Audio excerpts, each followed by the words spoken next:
তো আমি এখন সবকিছু নিয়ে রওনা দিলাম, বাট দেখি পাই কিনা। আর ফুল বিস্তারিত বলবো কিভাবে পাইতে হইব, বা হাঁস বাজলে কোনো ধরনের সমস্যা হইব কিনা, আমি সব কিছু নিয়ে তোমাদেরকে বলবো। ধাপে ধাপে একটা একটা করে বলবো, বাট তোমরা মনোযোগ সহকারে শুনবে অবশ্যই।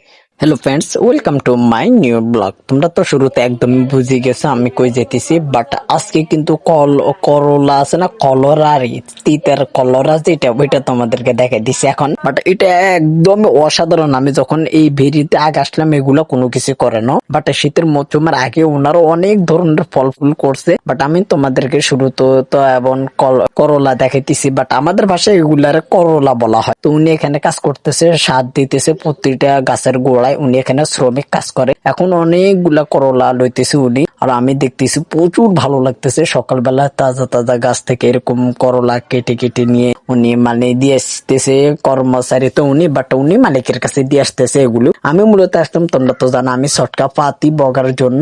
তো অনেকক্ষণ যাবত এখানে ওয়েট করতেছি, বাট একটু পরে আবার দেখি শর্টকা ফাইতাম পারি কিনা। তো অনেক দেখতেছি, বাট দেখো এখানে একটু যখন আমি জুম করলাম ভেরিটা কি অপূর্ব সুন্দর লাগতেছে, চতুর্পাশে কি সুন্দর লাগতেছে। বাট ওনারা এগুলা সাফ সাফাই করে রাখে সবসময়, যেহেতু গাছ গাছাড়া রোকে, এগুলার জন্য কর্মচারী আছে।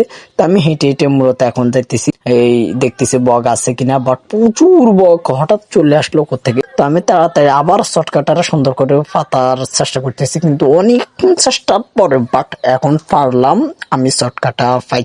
কিন্তু প্রচুর পরিশ্রম করতে হইতেছে আমাকে। যখন আমি শর্টকাট এখানে বইটা থাকি একটু জুম করলাম, দেখি কেমন ক্ষেত গুলোকে কি অপূর্ব সুন্দর লাগতেছে। আমি তো অবাক হয়ে গেলাম, এত সুন্দর লাগতেছে কিভাবে। তো তারপরে অনেকক্ষণ পরে একটা শুধু মাছ সারেঙ্গা আটকালে শর্টকাট, এইটা দেখে আমি প্রচুর রাগ হয়ে গেলাম। সব একটা বক বাদে একটা মাছ সারেঙ্গা কিভাবে আটকে। বাট তো আমি ওইটাকে বাড়িতে এনে খাঁচায় রাখলাম, দেখতেছি না ও খাঁচা একদমই থাকতে চায় না।